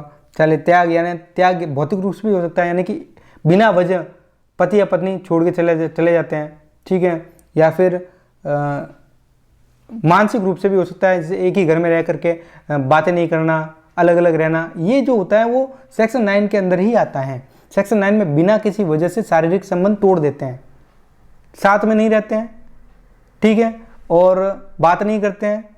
तो इसमें क्या होता है, एक पक्ष जो पीड़ित पक्षकार होता है वो चाहता है कि शादी बनी रहे, और दूसरा पक्षकार जो होता है वो नहीं चाहता कि ऐसा हो, इसलिए सेक्शन 9 का कॉन्सेप्ट डाला गया है इसमें। तो इसका सबसे बढ़िया केस था कि रवि कुमार वर्सेस जुलमी देवी, 2010 का केस था सुप्रीम कोर्ट का। इसमें इंटेंशन को देखा गया था, इंटेंशन क्या है, ठीक है, इंटेंशन बहुत ज़रूरी है इसमें। बाकी एक और केस था रंजना केजरीवाल वर्सेस विनोद कुमार केजरीवाल, ये 1997 का केस था बॉम्बे हाई कोर्ट का। उसमें याचिकाकर्ता पत्नी थी, उसने ये एलिगेशन लगाया था अपने पति पर कि वो पहले से शादीशुदा है और वो उससे जो है वो duty to cohabit and duty to give company to each other नहीं कर रहा है, मैरिटल ऑब्लिगेशन नहीं निभा रहा है। तो याचिकाकर्ता जो थी उसकी याचिका को खारिज कर दिया कोर्ट ने। इसलिए खारिज कर दिया था क्योंकि उसने कहा था कि दूसरी शादी कभी भी वैध नहीं होती है। ये तो इस जो धारा है सेक्शन 9 की संवैधानिकता पर भी सवाल उठे थे। सेक्शन 9 की संवैधानिकता पर सवाल उठे थे। तो केस था सरोज रानी वर्सेज सुदर्शन कुमार। इस केस में कहा गया था कि सेक्शन 9 न तो संविधान के आर्टिकल 14 का और न ही 21 का उल्लंघन करती है, ठीक है। तो ये पूरा डिटेल में मैंने आपको बता दिया। तो पीड़ित पक्षकार के साथ में अगर अन्याय होता है तो वो न्यायालय में जाकर के याचिका दायर कर सकता। पीड़ित पति या पत्नी दोनों हो सकते हैं सेक्शन 9 में, बस हो सकता है मैरिटल ऑब्लिगेशन नहीं निभा रहे हों। क्वेश्चन 24, हिंदू विवाह अधिनियम के अनुसार यदि पति या पत्नी अपने विवाहित जीवन में क्रूरता का शिकार होते हैं तो तलाक का क्या आधार होगा। देखो, क्रूरता का शिकार होने पर क्या आधार बनेंगे। मानसिक क्रूरता भी हो सकती है, क्रूरता शारीरिक भी हो सकती है, दोनों प्रकार की क्रूरता हो सकती है। तो ऑप्शन सी दोनों ही सही है, ठीक है। अब बात करते हैं ग्राउंड्स की। तो ग्राउंड्स की बात करते हैं तो ग्राउंड्स कितने टाइप के हैं। एडल्ट्री हो सकता है, क्रूएलिटी हो सकता है। एडल्ट्री का मतलब होता है व्यभिचारी, यही होगा। क्रूरलिटी का मतलब क्रूरता। डेजर्सन का मतलब होता है परित्याग करना, कन्वर्जन भी है डाइवोर्स का ग्राउंड, यानी कि परिवर्तन करना, ठीक है। अनसाउंडनेस यानी कि मानसिक स्वास्थ्य ठीक नहीं होना। वेनेरियल डिसीज का मतलब होता है असाध्य रोग। रिनंसिएशन का मतलब होता है संसार त्याग देना। और प्रिज्यूम डेथ का मतलब होता है कोई भी व्यक्ति, पति या पत्नी अगर लापता है 7 साल से, ठीक है, तो मानेंगे कि उसकी जुडिशियल डेथ हो गई है, ठीक है। और उसके अलावा हम आगे और बात करेंगे ग्राउंड्स पे। नेक्स्ट क्वेश्चन नंबर 25, हिंदू विवाह अधिनियम 1955 के अनुसार पुनर्विवाह के लिए विवाह के बाद अवधि कितनी होनी चाहिए। देखो, पुनर्विवाह के लिए अवधि कितनी होनी चाहिए, ये भी लास्ट ईयर पूछा गया था, लास्ट ईयर का सवाल है 19 में। अब पुनर्विवाह के लिए कोई अवधि नहीं दे रखी है, ये मेरा आंसर सही था लास्ट ईयर भी, अभी भी मैं कह रहा हूँ नो लिमिटेशन, कोई भी लिमिटेशन नहीं है। 6 महीने, 1 वर्ष, 90 दिन, कोई नहीं, ऐसा कोई भी टाइम पीरियड नहीं बताया गया है एक्ट में, ठीक है। तो ऑप्शन डी कोई भी अवधि नहीं है, ऑप्शन डी सही है। लास्ट ईयर भी सही था, अब भी सही है, हो सकता है आगे जो क्वेश्चन आएगा तब भी सही ही रहेगा। ऑप्शन डी इसका सही आंसर होगा। नेक्स्ट क्वेश्चन नंबर 26, हिंदू विवाह अधिनियम 1955 के तहत तलाक की प्रक्रिया में परिवार न्यायालय यानी पारिवारिक न्यायालय का कब गठन हुआ था। पारिवारिक न्यायालय कब बना था। पारिवारिक न्यायालय बना था 14 सितंबर 1984 को, ठीक है, 1984 को बना है। ऑप्शन है इसका करेक्ट आंसर होगा। नेक्स्ट क्वेश्चन नंबर 27, हिंदू विवाह अधिनियम 1955 की धारा 5 में विवाह की कौन सी शर्तें निर्धारित की गई है। भाई मैंने आपको भी बताया, दोनों पक्षों की उम्र एज 21 और 18 होनी चाहिए, कंसेंट होनी चाहिए दोनों पक्षकारों की, कोई भी पूर्व विवाह नहीं होना चाहिए किसी का भी, ठीक है। तो उपरोक्त सभी इसका सही आंसर हो जाएगा, ऑप्शन डी इसका करेक्ट आंसर होगा। नेक्स्ट क्वेश्चन नंबर 28, हिंदू विवाह अधिनियम 1955 के अनुसार विवाह विच्छेद की प्रक्रिया किस धारा के अंतर्गत दी गई है। सेक्शन 13 में विवाह विच्छेद के बारे में डिटेल में प्रोविजन दे रखे हैं। सेक्शन 13(1) में ग्राउंड दे रखे हैं। Section 13(1) sub section sub clause 1A में भी ग्राउंड दे रखे हैं, 2 ग्राउंड है। 13 सब सेक्शन 1 में टोटल 9 ग्राउंड दे रखे हैं, ठीक है, ये आपको ध्यान में रखना, टोटल 9 ग्राउंड है। उसके बाद सेक्शन 13, 9 ग्राउंड में आपको पता है adultery, cruelty, desertion, conversion, unsoundness, venereal disease, renunciation, presume death, ये टोटल 9 ग्राउंड्स है। उसके बाद में आ जाएगा आपके सेक्शन 13 सब सेक्शन 1A, उसमें भी 2 ग्राउंड है कि non reception of cohabitation for 1 year और मोर आफ्टर जुडिशियल सेपरेशन। एक तो ये है non restitution of conjugal right, ये दो सेक्शन 10 और सेक्शन 9, इनकी डिग्री भी आ जाती है, तो ये भी ग्राउंड बन जाते हैं तलाक के। फिर सेक्शन 13 सब सेक्शन 2 में ये जो मैंने अभी बताया सेक्शन 13 सब सेक्शन 1 और सेक्शन 13 सब सेक्शन 1A, ये इसमें जो 11 ग्राउंड है, ये टोटल 11 ग्राउंड है, दोनों ही पक्षकारों को मिलते हैं, पति और पत्नी, हस्बैंड एंड वाइफ बोथ, सबके लिए अवेलेबल रहते हैं, दोनों के लिए अवेलेबल रहते हैं। लेकिन सेक्शन 13 सब सेक्शन 2 में 4 ग्राउंड ऐसे दे रखे जो केवल और केवल वाइफ को मिलेंगे। प्री एक्ट बाइगेमी, एक तो प्री एक्ट बाइगेमी यानी कि एक्ट बाइगेमी वाला, ठीक है। दूसरा रेप और बेस्टिलिटी यानी कि रेप, ये भी है मैरिटल रेप, ये भी एक तरह का ग्राउंड बनेगा डाइवोर्स का। तीसरा है non reception of cohabitation of section 125, यानी कि अगर भरण पोषण की डिग्री मिल गई है उसके बाद भी पति और पत्नी के बीच में शारीरिक संबंध नहीं बनते हैं, तो फिर ये जो है वो तलाक का ग्राउंड बन जाएगा, ठीक है। और चौथा है ऑप्शन ऑफ प्यूबर्टी, ये हर बार पूछा जाता है, वयस्कता का विकल्प, इसे हिंदी में कहेंगे वयस्कता का विकल्प। वयस्कता का विकल्प क्या होता है, अगर किसी लड़की की शादी 15 साल से कम की एज में कर ली है तो उसके पास में ये ऑप्शन है कि वो 18 साल यानी कि वयस्क होने पर उस शादी को न्यायालय में जाकर के खारिज करवा सकती है। मैंने सभी ग्राउंड बता दिए आपको, डिटेल में आपको नोट्स भी प्रोवाइड करवा दूंगा, मिल जाएंगे आपको टेलीग्राम चैनल पर और व्हाट्सएप ग्रुप पर, ये ठीक है। नेक्स्ट क्वेश्चन नंबर 29, हिंदू विवाह अधिनियम 1955 के अनुसार यदि किसी विवाह में एक पक्ष का विवाह अनुचित तरीके से हुआ है तो क्या वह विवाह मान्य है? तो अगर अनुचित तरीके से होता है तो फिर विवाह मान्य नहीं होता, तो ऑप्शन बी इसका करेक्ट आंसर होगा। नहीं, क्या पूछ रहा है एक बार पढ़ लो वापस से क्योंकि गलती हो जाती है। हिंदू विवाह अधिनियम 1955 के अनुसार यदि किसी विवाह में एक पक्ष का विवाह अनुचित तरीके से हुआ तो क्या वह विवाह अमान्य है? According to the Hindu marriage act 1955, is a marriage void if one party to the marriage has contracted it improperly? तो अमान्य होगा, बिल्कुल अमान्य होगा, ऑप्शन ए इसका सही आंसर होगा। हाँ, अमान्य होगा, अनुचित तरीके से होगा तो अमान्य ही होगा। नेक्स्ट क्वेश्चन नंबर 30, धारा 2 के अनुसार हिंदू विवाह अधिनियम 1955 के अंतर्गत हिंदू की परिभाषा में कौन शामिल है? अभी मैंने बताया नेगेटिव डेफिनेशन याद है तो पॉजिटिव आपको याद हो जाएगी। नेगेटिव में क्या, मुसलमान, ईसाई, ठीक है, मुस्लिम, क्रिश्चियन, ईसाई, पारसी और यहूदी, ये 4 इनके लिए अलग से सेपरेट लॉ है, इनके पर्सनल लॉ बने हुए हैं, तो ये तो कवर नहीं होंगे, ठीक है। इनके अलावा जितने भी लोग हैं, जितने भी धर्म हो गए, जैसे जैन धर्म हो गया, सिख धर्म हो गया, बौद्ध धर्म हो गया, इन सब के फॉलोअर जो होंगे वो हिंदू कहलाएंगे, ठीक है। तो आपको जिनके सेपरेट लॉ बने हुए हैं, जैसे मुस्लिम के लिए मुस्लिम लॉ बना हुआ है सेपरेट, क्रिश्चियन के लिए अलग से लॉ बना हुआ है, पारसी के लिए अलग से लॉ बना हुआ है, यहूदी के लिए अलग से लॉ बना हुआ है, तो इसका आंसर हो जाएगा जैन, बौद्ध और सिख, ठीक है। तो इसका ये भी सवाल गलत करके आते हो एग्जाम में, क्योंकि उपरोक्त सभी, हर बार उपरोक्त सभी सही नहीं होता है। देखो ऑप्शन पढ़ो, केवल हिंदू धर्म के अनुयायी, ये भी नहीं है। जैन, बौद्ध, सिख, ये तो आते हैं, ठीक है। केवल सनातन धर्म के अनुयायी, ये भी नहीं आएंगे। केवल को केवल नहीं होता, केवल में तो फिर हिंदू ही हो गए ना, जैन, बौद्ध, सिख कहाँ जाएंगे? तो ऑप्शन बी इसका करेक्ट आंसर हो जाएगा, उपरोक्त सभी नहीं होगा, हर बार उपरोक्त सभी आंसर सही नहीं होता है। क्वेश्चन नंबर 31, धारा 13 के अंतर्गत तलाक के लिए क्या आधार हो सकता है? डाइवोर्स के लिए क्या, अभी ग्राउंड बताया मैंने, क्रूरता, डेजर्शन यानी कि परित्याग, मेंटल डिसऑर्डर यानी कि वेनेरियल डिसीज, ये मैंने अभी बताया, मानसिक विकार हो सकता है।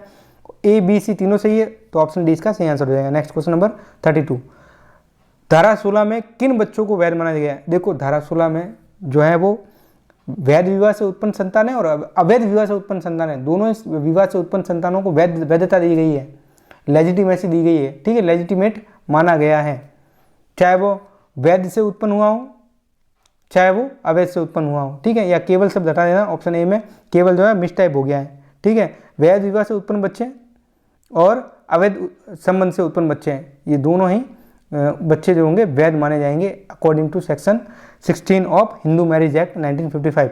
तो ऑप्शन सी, ए, बी दोनों सही है। केवल शब्द को हटा देना, बाकी सब सही है, ठीक है। नेक्स्ट क्वेश्चन नंबर 33, हिंदू उत्तराधिकार। आप सक्सेशन एक्ट को पढ़ते हैं। हिंदू सक्सेशन एक्ट जो है वो ये भी बहुत ज़रूरी है संपत्ति अधिकार के लिए। ये आया था अपने 1956 में आया था। हिंदू मैरिज एक्ट आया था 1955। तो पहला एक्ट है 1955 का, उसके बाद में सक्सेशन एक्ट जो है वो 1956 में आया है। टोटल सेक्शन जो है उसमें 31 है और चैप्टर जो है वो 4 है। ये बात आपको अच्छे से ध्यान में रखनी है। सेक्शन 1 में जो चैप्टर 1 जो है वो प्रिलिमिनरी कहलाता है, सेक्शन 1 से लेकर के सेक्शन 4 तक है। और चैप्टर 2 जो है वो उसमें इंटरस्टेट सक्सेशन के बारे में, यानी कि निर्वसीयती उत्तराधिकार के बारे में प्रावधान किए गए हैं, धारा 5 से लेकर के 29 तक। और अध्याय 3 में, चैप्टर 3 में टेस्टामेंट्री सक्सेशन के बारे में प्रोविजन दे रखे सेक्शन 30 और 31 जो है रिपील कर गई है। और वो जो चैप्टर 4 में है उसमें क्लास 2 तरह के ईयर्स दे रखे हैं, यानी कि उत्तराधिकारियों के बारे में वारिसों की लिस्ट दे रखी है। क्लास 1 ईयर्स दे रखे हैं टोटल 16 और क्लास 2 ईयर्स दे रखे हैं टोटल 9 टाइप्स के, ठीक है। अब सवाल को पढ़ते हैं। हिंदू उत्तराधिकार अधिनियम के अनुसार पिता की संपत्ति में पुत्री का अधिकार कब से मान्य होगा? पहले उत्तरजीविता का सिद्धांत चलता था, जब तक जीवित है तब तक जो है वो उनसे मेंटेन होती थी। अब क्या हो गया, 2005 के बाद से अधिकारी दे दिया है कि उसका हक बनता है लड़की का, ठीक है। तो पुत्री का हक बनता है 2005 के संशोधन के बाद with the 2005 amendment. Option B इसका करेक्ट आंसर हो जाएगा। नेक्स्ट क्वेश्चन नंबर 34, हिंदू उत्तराधिकार अधिनियम 1956 के तहत कौन उत्तराधिकार की श्रेणी में नहीं आता है? कौन नहीं आता है उत्तराधिकार की श्रेणी में? पुत्र तो आता है, विधवा पत्नी भी आती है, परपोता भी आता है, नौकर नहीं आता। तो ऑप्शन डी इसका सही आंसर हो जाएगा।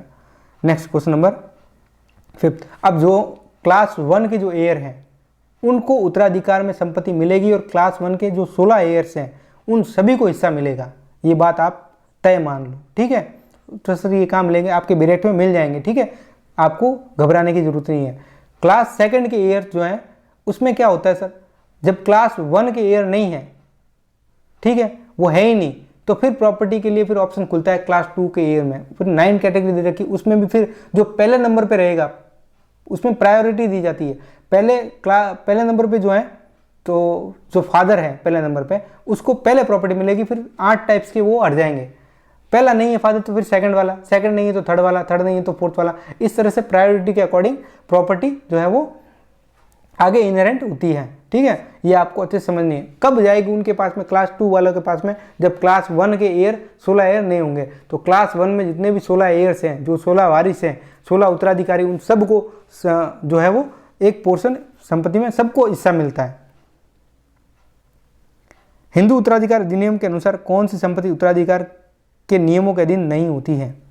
कौन सी संपत्ति नहीं होती है? हम ये जो पढ़ रहे हैं ना हिंदू उत्तराधिकार अधिनियम, ये इसलिए पढ़ रहे हैं क्योंकि कोई व्यक्ति मर चुका है बिना वसीयत किए, ठीक है। इंटरस्टेट सक्सेशन को पढ़ते हैं तो वसीयत की गई संपत्ति तो इसमें आती नहीं है, बिना वसीयत की संपत्ति इसमें आती है। तो ऑप्शन बी इसका सही आंसर हो जाएगा।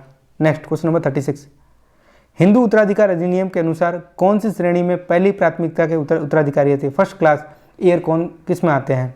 तो क्लास 1 में एयर आते हैं, माता आ जाएगी, मदर आ जाएगी, पत्नी आ जाती है, पुत्र पुत्री आ जाते हैं, ठीक है। पिता और माता ये ऑप्शन नहीं है, सही अप्रोप्रिएट आंसर जो है वो बी है। माता, पत्नी, पुत्र और पुत्री, ये अप्रोप्रिएट आंसर है। तो ऑप्शन बी इसका सही आंसर होगा। नेक्स्ट क्वेश्चन नंबर 37, हिंदू उत्तराधिकार अधिनियम 1956 के अनुसार यदि किसी अविवाहित महिला की मृत्यु हो जाती है, अनमैरिड फीमेल की डेथ हो जाती है, तो उसकी संपत्ति का उत्तराधिकारी कौन होगा?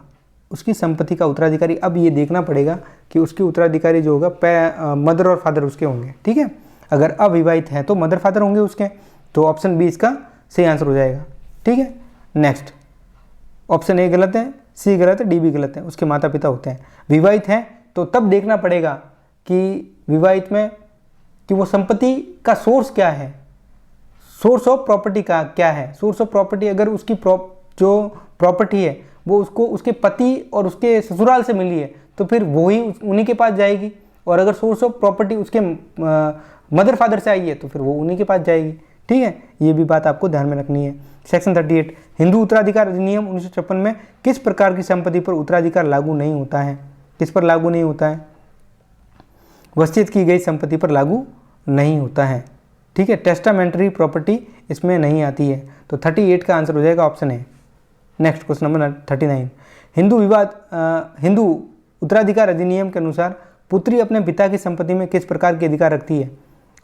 अब तो पूरा उत्तराधिकार का अधिकार रखती है, इनहेरिटेंस का राइट रखती है। ठीक है, पहले उत्तरजीविता का सिद्धांत होता था, अब नहीं है, अब तो 2005 के बाद में पूरा उत्तराधिकारी बन गई है। तो ऑप्शन ए इसका सही आंसर हो जाएगा। नेक्स्ट क्वेश्चन नंबर 40 हिंदू उत्तराधिकार अधिनियम 1956 के तहत किसी पुत्र की मृत्यु के बाद, ध्यान से पढ़ना सवाल, बहुत अच्छा सवाल है, कॉन्सेप्ट सारे क्लियर होंगे। मैं कह रहा हूँ आज के वीडियो में हिंदू लॉ के रिगार्डिंग सारे कॉन्सेप्ट क्लियर हो जाएंगे। ठीक है, हिंदू उत्तराधिकार अधिनियम 1956 के तहत किसी पुत्र की मृत्यु के बाद उसकी संपत्ति का उत्तराधिकारी कौन होता है? उसकी पत्नी और उसके बच्चे, उसके माता पिता, उसका भाई, उसकी बहन। तो इसका एप्रोप्रिएट आंसर होगा ऑप्शन ए। ऑप्शन ए में उसकी पत्नी और उसके बच्चे। ठीक है, नेक्स्ट क्वेश्चन नंबर 41 हिंदू उत्तराधिकार अधिनियम के अंतर्गत उत्तराधिकार सूची का क्या अर्थ है? What is the mean by order of succession under the Hindu succession act? तो ये जो उत्तराधिकार की लिस्ट है, ऑर्डर जो है, ऑर्डर इसलिए है, ये हम उत्तराधिकारियों की प्राथमिकता का क्रम निश्चित करते हैं, इसलिए ऑप्शन बी इसका करेक्ट आंसर होगा। ऑप्शन ए गलत है, संपत्ति की श्रेणीकरण प्रक्रिया गलत है, उत्तराधिकारियों की प्राथमिकता का क्रम ये एकदम सही आंसर है। ठीक है, तो कितने ईयर्स की लिस्ट दे रखी है? 2। क्लास 1 ईयर 16 ईयर दे रखे हैं, क्लास 2 ईयर में टोटल 9 टाइप्स के ईयर्स दे रखे हैं। नेक्स्ट क्वेश्चन नंबर 42 हिंदू उत्तराधिकार अधिनियम 1956 के तहत हिंदू महिला की संपत्ति की परिभाषा में क्या शामिल होता है? हिंदू महिला की संपत्ति में क्या क्या शामिल होता है? देखो, हिंदू महिला की संपत्ति में क्या क्या आएगा? उसके माता पिता से मिली हुई property, at the time of marriage उसको दान में मिली हुई सारी संपत्ति। ठीक है, पति से मिली हुई संपत्ति या अन्य रिश्तेदारों से मिली हुई संपत्ति, फिर उसके द्वारा सेल्फ ऑक्यूपाइड प्रॉपर्टी, ये सारी प्रॉपर्टी उसी की कहलाएगी। ठीक है, तो ऑप्शन बी इसका करेक्ट आंसर होगा। केवल उसके पिता वाली नहीं आएगी, उसके पति, पिता, किसी अन्य रिश्तेदार या उसकी सेल्फ ऑक्यूपाइड यानी कि स्वअर्जित संपत्ति है। 2 तरह की संपत्तियाँ होती है, पैतृक, स्वअर्जित संपत्ति भी उसी की मानी जाएगी। केवल उसके पति की संपत्ति, केवल ससुराल की नहीं। ऑप्शन बी अप्रोप्रिएट आंसर है, उसके पति की, पिता की, किसी अन्य नातेदार से at the time of marriage प्राप्त हुई है तो सारी प्रॉपर्टी उसकी हिंदू महिला की कहलाएगी। तो हो सकता है कि उत्तराधिकार किसका होता है? इंटेस्टेट मेल का भी हो सकता है, इंटेस्टेट फीमेल का भी होता है, निर्वसियती पुरुष का भी होता है, निर्वसियती महिला का भी उत्तराधिकार होता है। दोनों के प्रोसीजर अलग अलग हैं। नेक्स्ट क्वेश्चन नंबर 43 हिंदू उत्तराधिकार अधिनियम 1956 में प्राथमिकता के क्रम के अनुसार पहले दर्जे के उत्तराधिकारी में कौन कौन आते हैं? पहले दर्जे में आ जाएंगे आपके माता, पुत्र, पुत्री, विधवा। ऑप्शन बी इसका करेक्ट आंसर होगा। क्योंकि वीडियो लंबा बनेगा, कॉन्सेप्ट सारे क्लियर होंगे, लेकिन आपके कॉन्सेप्ट अच्छे से क्लियर हो जाएंगे। ठीक है, तो थोड़ा मैं आंसर की तरफ ज़्यादा जाऊँगा, आंसर सीधे बताऊँगा आपको, तो आपको आंसर पे ध्यान रखना है और कॉन्सेप्ट समझना है। हर क्वेश्चन के साथ कॉन्सेप्ट मैं बताऊँगा। नेक्स्ट क्वेश्चन नंबर 44 दत्तक ग्रहण के लिए अब आगे आपके हिंदू दत्तक एवं भरण पोषण अधिनियम 1956, ये भी 1956 का एक्ट है, इसमें भी 30 धाराएं हैं। ये आया था 21 दिसंबर 1995 को, यानी कि 1995 को आया था। ठीक है, इसमें कितने चैप्टर है? इसमें भी 4 चैप्टर है, ये भी 4 चैप्टर की बात करता है। दत्तक ग्रहण के लिए दत्तक देने वाले और दत्तक लेने वाले दोनों की न्यूनतम आयु कितनी होनी चाहिए? तो कौन दत्तक दे सकता है, कौन दत्तक ले सकता है, इसके रिगार्डिंग बात की गई है। तो दोनों के लिए कॉम्पिटेंसी की बात की है, कॉम्पिटेंट होने चाहिए दोनों। What should be the minimum age for both the adapter and the person giving into the adoption? तो इसका आंसर हो जाएगा दोनों की एज जो है वो 18 साल होनी चाहिए। ये बात आपको अच्छे से ध्यान में रखनी है, क्योंकि ये दत्तक ग्रहण वाला हिंदू दत्तक एवं भरण पोषण अधिनियम है। हिंदू दत्तक एवं भरण पोषण अधिनियम में दोनों ही, दत्तक देने वाला और दत्तक लेने वाला, ये दोनों ही कानून के द्वारा सक्षम होने चाहिए। अगर ये दोनों कानून के द्वारा सक्षम नहीं है तो हम मानेंगे कि ये जो है वो दत्तक अमान्य माना जाएगा। ठीक है, ये दत्तक अमान्य माना जाता है क्योंकि दत्तक तभी वैध होता है जब दत्तक के देने वाले और लेने वाले दोनों ही एज 18 ईयर्स की होती है, यानी कि वयस्क होते हैं। और उसके साथ में ये भी बात आपको ध्यान में रखनी चाहिए कि मानसिक स्वास्थ्य भी दोनों का ठीक होना चाहिए, मानसिक स्वास्थ्य भी ठीक होना चाहिए। नेक्स्ट क्वेश्चन नंबर 45, हिंदू दत्तक एवं भरण पोषण अधिनियम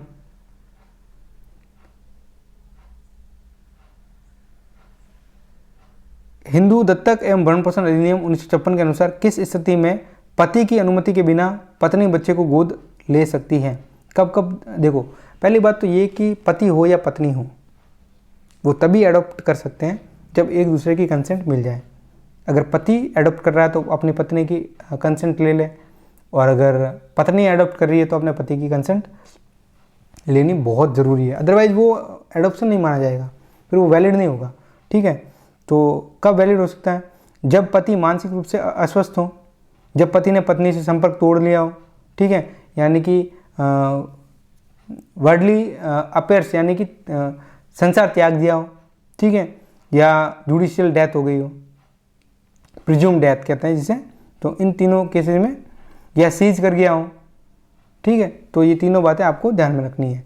तो ऑप्शन ए, जब पति मानसिक रूप से अस्वस्थ हो, जब पति ने पत्नी से संपर्क तोड़ लिया हो, जब पति को न्यायालय द्वारा अयोग्य घोषित किया गया हो। तो उपरोक्त सभी डी आंसर इसका सही हो जाएगा। नेक्स्ट क्वेश्चन नंबर 46, एक हिंदू महिला जिसने विवाह किया है उसकी सहमति द्वारा गोद ले सकती है। किसकी सहमति के द्वारा गोद ले सकती है? ठीक है, एडॉप्ट किसकी सहमति से कर सकती है? अपने पति की सहमति से कर सकती है। तो ऑप्शन ए इसका करेक्ट आंसर हो जाएगा।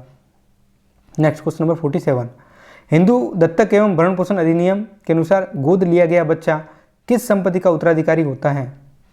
तो गोद लिया गया बच्चा जो होता है वो दत्तक, केवल दत्तक माता पिता की संपत्ति का ही उत्तराधिकारी होता है। ये बात आपको अच्छे से ध्यान में रखनी है। ऑप्शन ए, जब एडॉप्ट कर लिया है तो फिर उसी एडॉप्टेड परिवार की प्रॉपर्टी का ही वो वारिस होगा। तो ऑप्शन ए इसका, क्योंकि जो जिस फैमिली ने जो नैसर्गिक जो उसके माता पिता होते हैं वो उसको एडॉप्शन में दे देते हैं, तो वहाँ से उसका संपर्क टूट जाता है, रिलेशन टूट जाता है। फिर उसके बाद जो वो एडॉप्ट होता है जहाँ, वहाँ पर वो फिर जो अधिकार है वो रखेगा सारे के सारे। तो ऑप्शन ए इसका करेक्ट आंसर हो जाएगा। नेक्स्ट 48, हिंदू दत्तक एवं भरण पोषण अधिनियम 1956 के अंतर्गत कौन दत्तक ग्रहण कर सकता है? कौन कर सकता है? सभी कर सकते हैं, मेल फीमेल विवाहित अविवाहित सभी कर सकते हैं। ठीक है, सबके लिए ही प्रोविजन दे रखे हैं। तो ऑप्शन डी इसका सही आंसर हो जाएगा। नेक्स्ट क्वेश्चन नंबर 49, दत्तक ग्रहण के लिए हिंदू दत्तक एवं भरण पोषण अधिनियम के अनुसार किसी व्यक्ति के पास कौन सा अधिकार होना चाहिए? What right should a person have to adopt a child under the Hindu adoption and maintenance act 1956?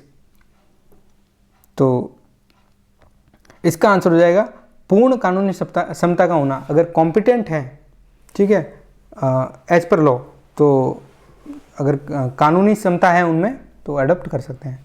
Option C इसका सही आंसर हो जाएगा। Next question number 50, Hindu succession यानी कि उत्तराधिकार अधिनियम 1956 के तहत कॉग्नेट यानी कि गोत्रज, इसको गोत्रज कहते हैं कॉग्नेट को। ठीक है, गोत्रज भी क्या होता है हम बताते हैं। शब्द का अर्थ क्या होता है? गोत्रज का मतलब होता है दो व्यक्ति आपस में संबंधी है किसी मेल को लेकर के। ठीक है, किसी मेल को, मेल की वजह से यानी कि किसी पुरुष की वजह से दो व्यक्ति आपस में संबंधी है, तो उसको हम कहते हैं गोत्रज। जो व्यक्ति पिता के संबंध से संबंधित हो, जैसे चाचा का लड़का हो गया तो बुआ का लड़का हो गया, ये जो है तो होते हैं ये गोत्रज कहलाते हैं, कॉग्नेट कहलाते हैं। जो व्यक्ति माता से संबंधित होते हैं वो एग्नेट कहलाते हैं। आगे पढ़ेंगे हम एग्नेट क्या होता है, वो एग्नेट यानी कि बंधु कहलाते हैं। जो व्यक्ति माता या पिता किसी के भी संबंधित होते हैं और विवाह द्वारा संबंधित व्यक्ति, ये नहीं है, सी भी नहीं है। तो ऑप्शन है जो व्यक्ति पिता के संबंध से संबंधित होता है यानी कि जिसमें जो दो आपस में संबंधी है वो मेल की वजह से हैं। ठीक है, वो दोनों किसी पुरुष के माध्यम से संबंधी बन रहे हैं तो उसको हम कॉग्नेट कहते हैं। जो किसी फीमेल के माध्यम से यानी कि महिला यानी स्त्री के माध्यम से आपस में संबंधी बनते हैं तो उसको हम एग्नेट कहते हैं। नेक्स्ट क्वेश्चन नंबर 51, बंधु कहते हैं। क्या हिंदू विधवा को हिंदू दत्तक एवं भरण पोषण अधिनियम 1956 के अंतर्गत बच्चे को गोद लेने का अधिकार है? बिल्कुल है। हिंदू विधवा को भी अधिकार है गोद लेने का। हाँ, यदि यहाँ उसे स्वतंत्र रूप से अधिकार है। ऑप्शन सी इसका सही आंसर हो जाएगा। Next question number 52। हिंदू दत्तक एवं भरण पोषण अधिनियम के अनुसार गोद लेने वाले बच्चे और जन्मे हुए बच्चे में क्या फर्क होता है? According to the Hindu adoption and maintenance act, what is the difference between an adopted child and biological child? तो कोई फर्क नहीं होता। ठीक है, यहाँ आपको सवाल में ज़्यादा दिमाग लगाने की जरूरत नहीं है। जन्मे हुए बच्चे और दत्तक बच्चे में कोई किसी प्रकार का फर्क नहीं होता है, फर्क होता ही नहीं है। ठीक है, तो ऑप्शन सी इसका सही आंसर हो जाएगा। Next question number 53।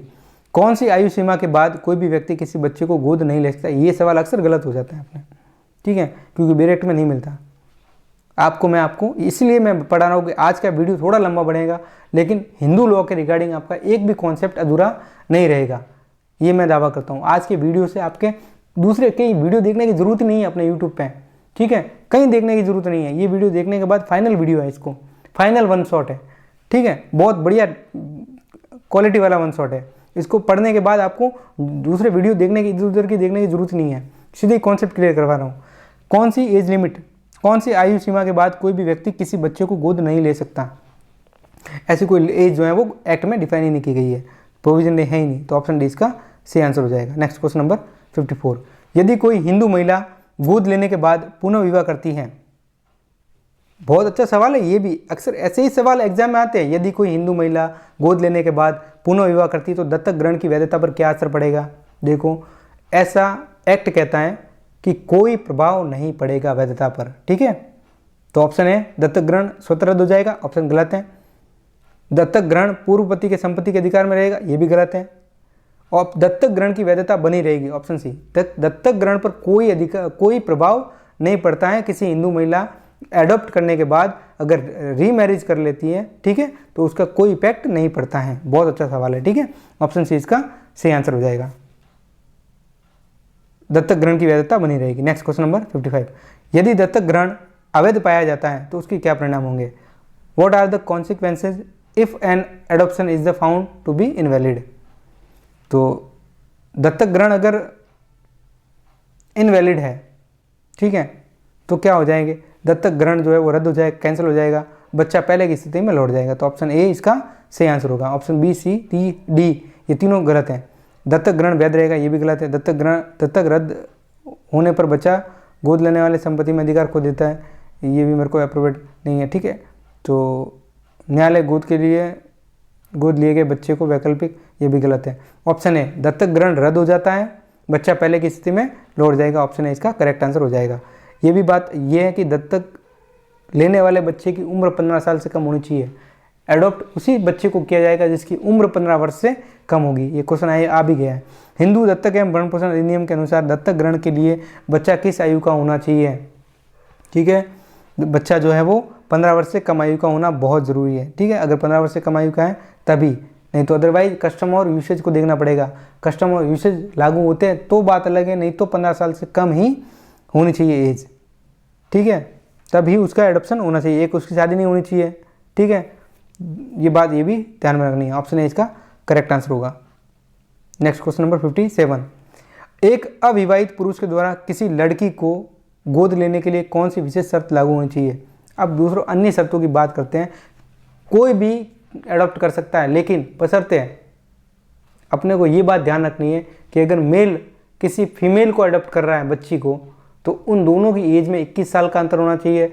फीमेल अगर किसी लड़के को एडॉप्ट कर रही है तो उन दोनों की एज डिफरेंस 21 साल का होना चाहिए। तो इसमें आंसर देख लो, लड़की की उम्र 15 वर्ष से कम होनी चाहिए, गलत है। गोद लेने वाले को न्यायालय की अनुमति, गलत है।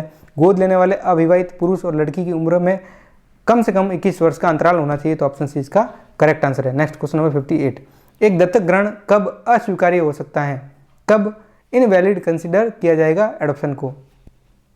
जब दत्तक ग्रहण बिना किसी प्रमाण पत्र के हो, जब गोद लेने वाला व्यक्ति मानसिक रूप से अक्षम हो, जब गोद लिया गया बच्चा 15 वर्ष से अधिक की आयु का हो। तीनों ही आंसर सही है। इस मामलों में दत्तक जो है वो इनवैलिड हो जाएगा, सॉरी, उपरोक्त सभी इसका सही आंसर हो जाएगा। Next question number 59। हिंदू दत्तक एवं भरण पोषण अधिनियम 1956 के तहत भरण पोषण पाने का अधिकार किन व्यक्तियों को होता है?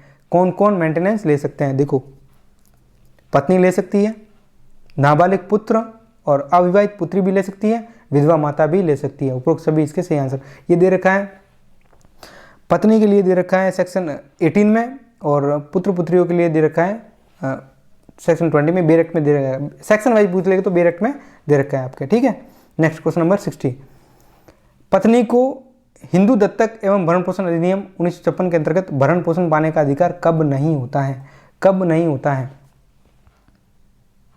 जब वह व्यभिचार में लिप्त हो, ठीक है, एडल्ट्री में हो जाती है, तब उसको मेंटेनेंस नहीं मिलेगा, मेंटेनेंस का राइट नहीं होगा, ठीक है। तो मेंटेन कहाँ कहाँ और कब कब कर सकती है, ये भी पूछा जा सकता है एग्जाम में।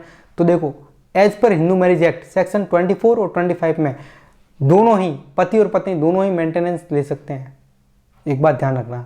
फिर Hindu maintenance adoption and maintenance act 1956 की सेक्शन 18 में पत्नी के पास में राइट है कि वो मेंटेनेंस ले सकती है। और जो CRPC थी, जो पुराना कानून था अपना procedural code of criminal procedure 1973 का जो कानून था, उसमें सेक्शन 125 125 धारा 125 के तहत भी भरण पोषण लिया जा सकता है। ये भी बात आपको ध्यान में रखनी है।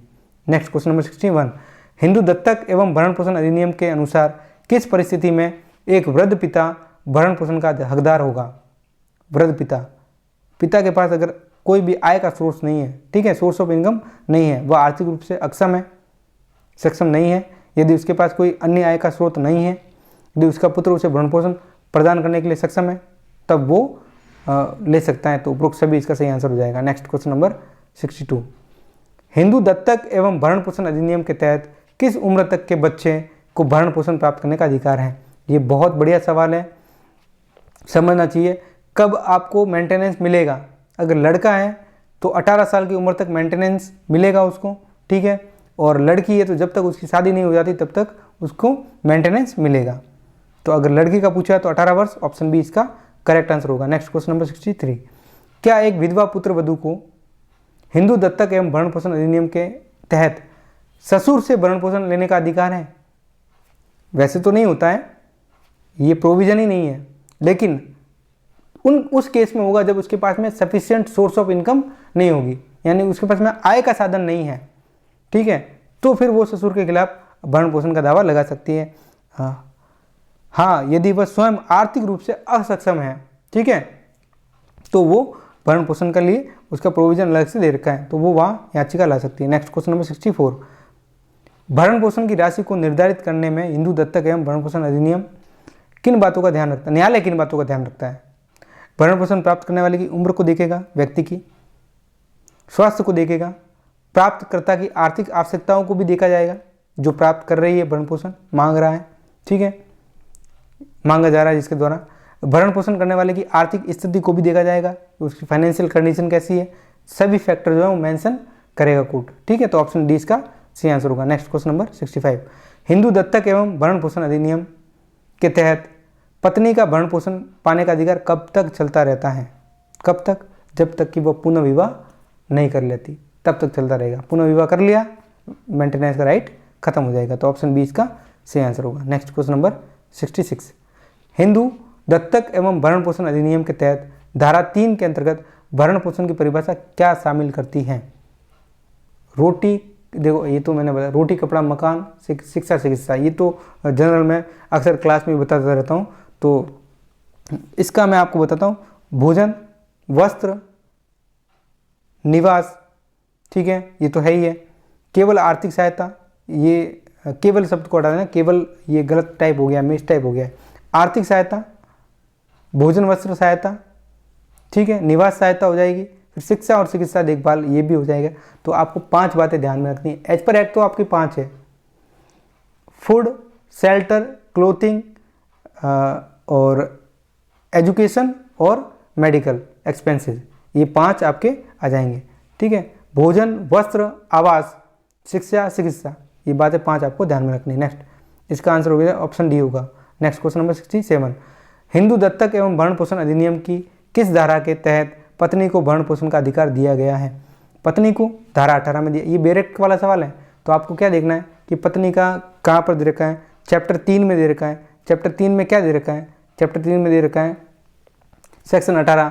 सेक्शन 18 में देखते धरते ही आपको मिल जाएगा वहाँ पे, ठीक है, आपको मेंटेनेंस वाला मिल जाएगा। तो बेरेक्ट में धारा 18 देखना है। और एक और बात कि कमेंट में बच्चे कह रहे थे कि सर बेरेक्ट से देखना सिखा दो। देखो क्या करना है, पहले अगर आपको आंसर नहीं आता है सेक्शन 15 पे जाओ, देखो क्या प्रोविजन है, नहीं मिल रहा छोड़ो उसको, सेक्शन 18 पे जाओ, ऑप्शन बी को देखो, ऑप्शन बी 18 में दे रखा है तो आपका आंसर सही हो जाएगा, फिर आगे बढ़ने की जरूरत नहीं है, ठीक है। ऐसे करके सेक्शन को एक बार देखना है, बहुत कम बेरेक्ट देखना है, क्योंकि बेरेक्ट देखते ही टाइम चला जाएगा, टाइम बीत जाता है, पता भी नहीं चलता है। अपने को अगर इसलिए पढ़ते हैं यूट्यूब से, इसलिए अच्छा कंटेंट पढ़ते हैं, अच्छा कंटेंट को पढ़ते हैं, अच्छी PDF को पढ़ते हैं और ध्यान में रखते हैं, क्योंकि पढ़ते ही सवाल का आंसर अपने दिमाग में आ जाना चाहिए, बेरेक्ट देखने की जरूरत ही ना पड़े। बहुत कम चांसेस में हम बेरेक्ट को देखें, ठीक है, ताकि हमारा टाइम भी बच जाए और हमारा AIB भी क्लियर हो जाए। तो बेरेक्ट साथ में ले जाना है, बाकी जरूर उसको क्रॉस चेक करेंगे। तो इसका आंसर हो जाएगा option B. Next question number 68, Hindu दत्तक एवं भरण पोषण अधिनियम के तहत धारा 20 के अंतर्गत किन बच्चों को भरण पोषण का अधिकार है? Under section 20 which children have to the right to maintenance. देखो केवल नाबालिग बच्चों को, केवल तो नहीं है, नाबालिग और असक्षम संतानें, हाँ केवल विवाहित को भी नहीं है, केवल विधवा को भी नहीं है, नाबालिग और असक्षम संतानें। तो ऑप्शन बी इसका करेक्ट आंसर हो जाएगा, ठीक है, माइनर और अनसाउंड माइंड वाले बच्चे। क्वेश्चन नंबर 69, हिंदू दत्तक एवं भरण पोषण अधिनियम के तहत धारा 21 के अनुसार निर्भर व्यक्ति की परिभाषा में कौन शामिल नहीं है? देखो विधवा पुत्र वधू शामिल है, ये डिपेंडेंट में आता है, ठीक है। डिपेंडेंट में देखो अब आपको यहाँ कॉन्सेप्ट समझना पड़ेगा कि वे व्यक्ति डिपेंडेंट का भरण पोषण करेंगे, मेंटेन करेंगे उनको, जिनको उत्तराधिकार में संपत्ति मिली है और जिनको नहीं मिली उनको मेंटेन करना पड़ेगा, ठीक है।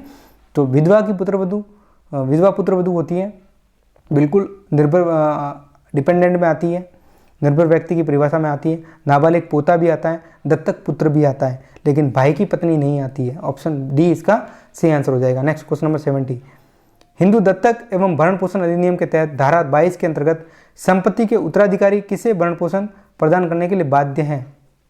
किसको बाध्य है? धारा 22 में संपत्ति के निर्भर व्यक्तियों को बाध्य है, बिल्कुल, जिनको संपत्ति उत्तराधिकार में मिली है वो फिर धारा 22 में जितने भी डिपेंडेंट पर्सन है उनको मेंटेन करेंगे ही करेंगे। ऑप्शन बी, ये तो काइंड ऑफ रूल है, ऑप्शन बी इसका सही आंसर है। नेक्स्ट क्वेश्चन नंबर 71, हिंदू दत्तक एवं भरण पोषण अधिनियम के तहत 100 क्वेश्चन नहीं है, ज़्यादा नहीं है, अब हो जाएगा वैसे वीडियो पूरा, लेकिन कॉन्सेप्ट भी क्लियर हो जाएंगे। हिंदू दत्तक एवं भरण पोषण अधिनियम के तहत धारा 25 के अंतर्गत भरण पोषण के अधिकार को कब समाप्त किया जा सकता है? कब भरण पोषण का अधिकार समाप्त होगा? पत्नी के पुनर्विवाह पर, प्राप्तकर्ता की मृत्यु पर, पति के संपत्ति के खत्म होने पर। देखो सी ऑप्शन तो बिल्कुल नहीं है, खत्म होना तो ये तो एक्सक्लूड हो गया। ऑप्शन ए, पत्नी के पुनर्विवाह पर खत्म हो जाएगा मेंटेनेंस का राइट। दूसरा, प्राप्तकर्ता यानी कि उसकी मृत्यु हो जाती है जो मेंटेनेंस ले रही है, तो इन दोनों ही केसेस में खत्म हो जाएगा अधिकार। तो ऑप्शन डी इसका सही आंसर हो जाएगा, ए और बी सही है। नेक्स्ट क्वेश्चन नंबर 72, हिंदू दत्तक एवं भरण पोषण अधिनियम के तहत धारा 18 और धारा 20 के बीच मुख्य अंतर क्या है?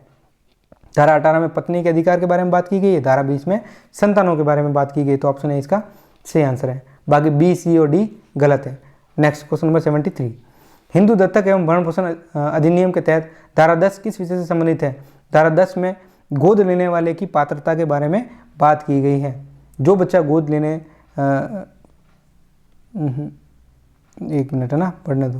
व्हाट डज द सेक्शन 10 में दे रखा है आपके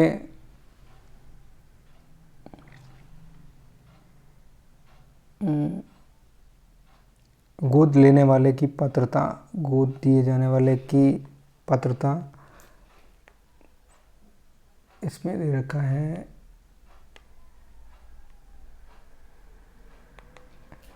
ये आपके सेक्शन 10 बेरेक्ट का सवाल है, आप बेरेक्ट देख के भी सॉल्व कर सकते हो।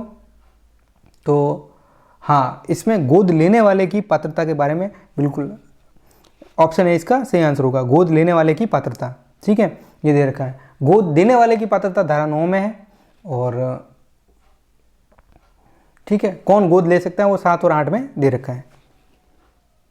तो इसका आंसर होगा ऑप्शन ए। 74, हिंदू दत्तक एवं भरण पोषण अधिनियम के तहत धारा 15 में किसकी बात की गई है? धारा 15 में किसकी बात की गई है? तो जो धारा 15 है उसमें दत्तक ग्रहण की प्रक्रिया के बारे में बात की गई है। तो ऑप्शन बी इसका सही आंसर हो जाएगा। बेरेट की ये सवाल है, बेरेट से देख के ही करना है। हिंदू अप्राप्त वैधता और संरक्षकता यानी कि Hindu minority and guardianship act 1956 की कौन सी धारा एक बालक के प्राकृतिक संरक्षक के रूप में यानी कि नेचुरल गार्जियन के रूप में पिता को प्राथमिकता देते हैं? तो पिता को प्राथमिकता देने वाली जो धारा है वो है सेक्शन 6, ठीक है। सेक्शन 6 में नेचुरल गार्जियन के बारे में प्रोविजन दे रखा है। तो ऑप्शन बी धारा 6। नेक्स्ट क्वेश्चन नंबर 76, हिंदू अप्राप्त वैधता और संरक्षकता अधिनियम 1956 के तहत किस अवस्था में माता को बच्चे का प्राकृतिक संरक्षक माना जाता है? कब कब माता को नेचुरल गार्जियन माना जाएगा, कंसिडर किया जाएगा कोर्ट के द्वारा?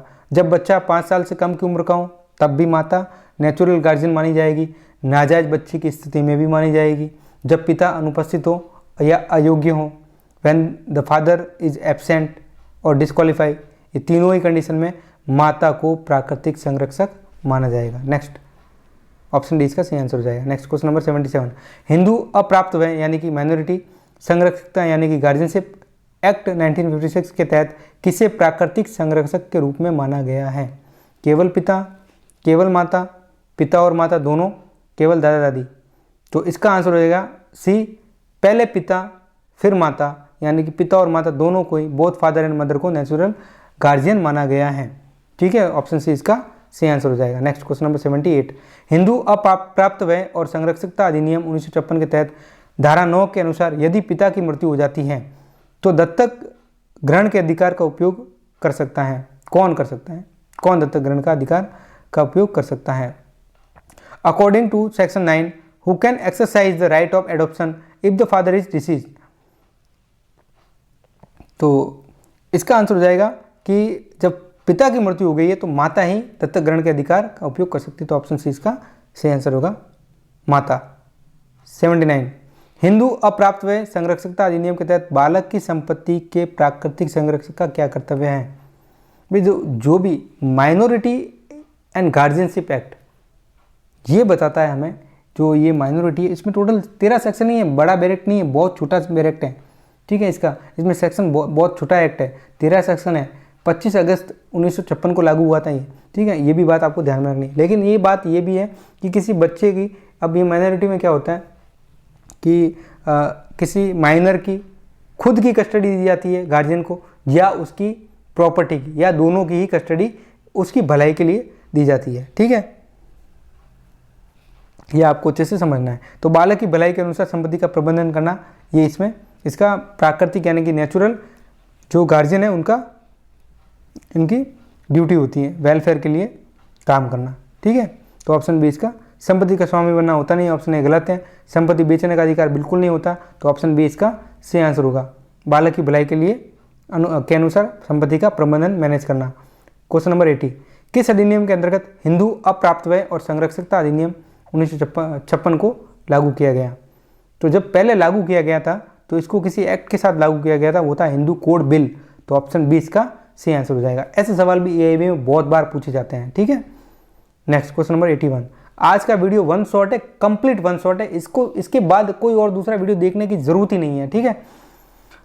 हिंदू अप्राप्त वय और संरक्षकता अधिनियम 1956 के अंतर्गत अप्राप्त वय कौन होता है? ये सवाल भी अक्सर गलत करके आ जाते हैं, पर ध्यान नहीं देते, सही आते हुए भी गलत कर देते हैं। Who is consider a minor under the Hindu minority and guardianship act 1956? 18 साल से कम वाला माइनर होता है, तो ऑप्शन बी इसका सही आंसर होगा। क्वेश्चन नंबर 82, हिंदू अप्राप्त वय और संरक्षकता अधिनियम 1956 की धारा 8 के अंतर्गत संरक्षक किसकी अनुमति के बिना अप्राप्त वय की संपत्ति नहीं बेच सकता? न्यायालय की अनुमति के बिना नहीं बेच सकता, ऑप्शन बी इसका सही आंसर हो जाएगा। नेक्स्ट क्वेश्चन नंबर 83, कौन सा व्यक्ति इस अधिनियम के अंतर्गत हिंदू नहीं माना जाएगा? तो आपको नेगेटिव अगर डेफिनेशन याद है तो आपको हिंदू की डेफिनेशन याद हो जाएगी। बाकी सारे हिंदू हैं, मुस्लिम, ईसाई, पारसी, यहूदी को छोड़ के। तो ऑप्शन सी, जो मुस्लिम और ईसाई उसे हिंदू नहीं माना जाएगा, बाकी सारे हिंदू हैं। ऑप्शन ए, बी और डी सही है। C option sorry B, A option जो हिंदू है वो तो हिंदू ही है। बुद्ध, जैन, सिख ये भी हिंदू है, हिंदू परिवार में जन्मा है तो भी हिंदू है। मुस्लिम और ईसाई को हिंदू नहीं माना जाता है। ऑप्शन सी इसका करेक्ट आंसर होगा। नेक्स्ट क्वेश्चन नंबर 84, यदि किसी बच्चे के माता पिता में से एक हिंदू दूसरा गैर हिंदू है तो बच्चा हिंदू माना जाएगा यदि उसकी परवरिश हिंदू की तरह हुई है तो। ठीक है, किसी भी धर्म का अनुसरण न करें और हिंदू धर्म की तरफ परवरिश हुई है तो ऑप्शन ए एप्रोप्रिएट आंसर माना जाएगा। मुस्लिम धर्म अपनाए गलत आंसर है, ईसाई धर्म अपनाए गलत आंसर है, अन्य किसी धर्म गलत आंसर है। ऑप्शन ए इसका सही आंसर होगा। परवरिश हिंदू धर्म की होनी चाहिए। नेक्स्ट क्वेश्चन नंबर 85, रूढ़ी या प्रथा यानी कि कस्टम एंड यूसेज का अर्थ क्या है? तो कस्टम एंड यूसेज का मतलब होता है एक ऐसा नियम या प्रथा या प्रचलन जो लंबे समय से किसी समुदाय में या किसी क्षेत्र के लोगों में, स्थानीय क्षेत्र में चला आ रहा है एक रूपता से, निरंतरता से, तो उसको हम कस्टम और यूसेज कहते हैं। ऐसा प्रचलन जो समाज में सामान्य रूप से मान्य होता है। तो ऑप्शन बी इसका एप्रोप्रिएट आंसर लग रहा है। नेक्स्ट यही है, सपिंडा रिलेशनशिप किसे कहते हैं, किससे संबंधित है? देखो किससे संबंधित है, सपिंड की नातेदारी किससे संबंधित? पहले समझा देता हूँ सपिंड की नातेदारी होती क्या है। ऐसी नातेदारी जो पिता की 5 पीढ़ी और माता की तरफ से 3 पीढ़ी के भीतर आती हो, वो सारी जो नातेदारी है वो सपिंड नातेदारी कहलाती है। ठीक है, एक ही कण का सिद्धांत भी कहते हैं उसे, एक ही कण का सिद्धांत, आहुति का सिद्धांत भी इसे ही कहते हैं। ठीक है, तो ये विवाह की वैधता ऑप्शन सही नहीं है। बी गोत्र से, ये भी नहीं है। रिश्तेदारी की निकटता से संबंधित है। ठीक है, प्रोहिबिटेड डिग्री ऑफ रिलेशनशिप, तो ऑप्शन सी इसका सही आंसर हो जाएगा। नेक्स्ट क्वेश्चन नंबर 87, सपिंडा रिलेशनशिप किस सीमा तक मानी जाती है? पिता की ओर से 5 पीढ़ी देखना है, माता की ओर से 3 पीढ़ी, तो ऑप्शन है इसका करेक्ट आंसर हो जाएगा। नेक्स्ट क्वेश्चन नंबर 88, गोत्रज और बंधु शब्द किस संदर्भ में प्रयोग किए जाते हैं? गोत्रज और बंधु शब्द हम लेते हैं सपिंड संबंध के लिए, सपिंडा रिलेशनशिप के संदर्भ में लेते हैं। ठीक है, कॉन्टेक्स्ट में हम लेते हैं कॉग्नेट और एग्नेट को।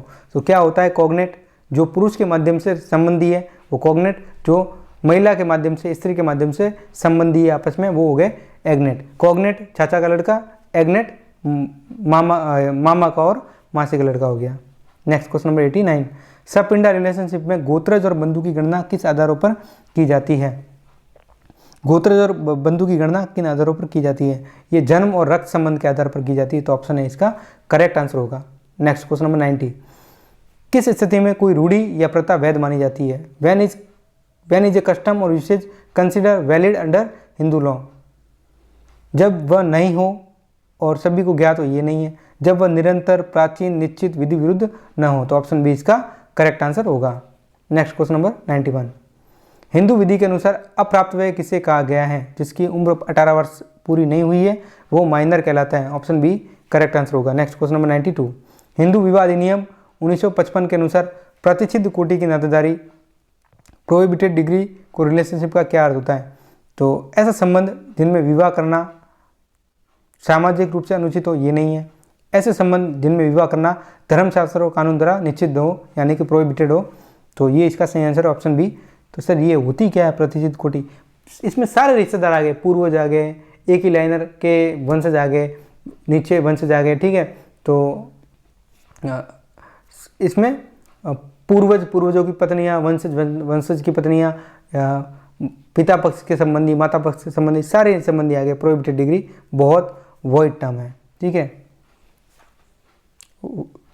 नेक्स्ट क्वेश्चन नंबर 93, हिंदू उत्तराधिकार अधिनियम 1956 की धारा 3 के अंतर्गत एग्नेट का क्या अर्थ है? एग्नेट जो कोई स्त्री को लेकर के आपस में दो व्यक्ति स्त्री के माध्यम से आपस में संबंधी है तो उसे हम एग्नेट कहते हैं। जो व्यक्ति केवल माता के संबंध से संबंधित हो, जो व्यक्ति केवल पिता के संबंध से संबंधित हो, जो व्यक्ति न तो पिता न माता, तो इसका आंसर हो जाएगा जो माता से संबंधित हो, तो ऑप्शन ए इसका सही आंसर हो जाएगा। Next question number 94, Hindu succession act यानी कि उत्तराधिकार अधिनियम 1956 के तहत कॉग्नेट का अर्थ क्या होता है? गोत्रज, जो 2 व्यक्ति संबंधी है पुरुष के माध्यम से, ठीक है, पिता के माध्यम से, तो ऑप्शन ए इसका सही आंसर हो जाएगा। Next question number 95, full blood और हाफ ब्लड क्या होता है? यूट्राइन ब्लड भी समझा देता हूँ, साथ में इसको कॉन्सेप्ट को ही क्लियर कर देता हूँ आपके, फिर डाउट ही नहीं आएगा। पूर्ण रक्त संबंध का मतलब होता है सगे भाई बहन। अर्ध रक्त संबंध का मतलब होता है कि पिता एक है, माता अलग अलग है। ठीक है, सौतेले भाई बहन। और एकोदर रक्त की नातेदारी जिसमें माता एक होती है और पिता अलग अलग होते हैं, तो उसको कहते हैं यूटराइन ब्लड रिलेशनशिप। ठीक है, तो आपके ऑप्शन है एक ही माता पिता और हाफ ब्लड में एक ही पिता और अलग अलग माताओं से उत्पन्न संतानें आपस में हाफ ब्लड जो है वो संबंधी कहलाती है। पूर्ण रक्त अर्ध रक्त संबंध कहलाती है। पूर्ण रक्त संबंध में सगे भाई बहन, अर्ध रक्त संबंध में सौतेले भाई बहन आते हैं। नेक्स्ट क्वेश्चन नंबर 96, हिंदू उत्तराधिकार अधिनियम 1956 में उत्तराधिकारी यानी कि एयर का अर्थ क्या होता है? उत्तराधिकारी का अर्थ वही होता है जो मृतक की संपत्ति का प्रतिनिधित्व करता है, यानी कि प्राप्त करने का अधिकारी होता है, जिसके पास में मृतक की संपत्ति आएगी उत्तराधिकार में।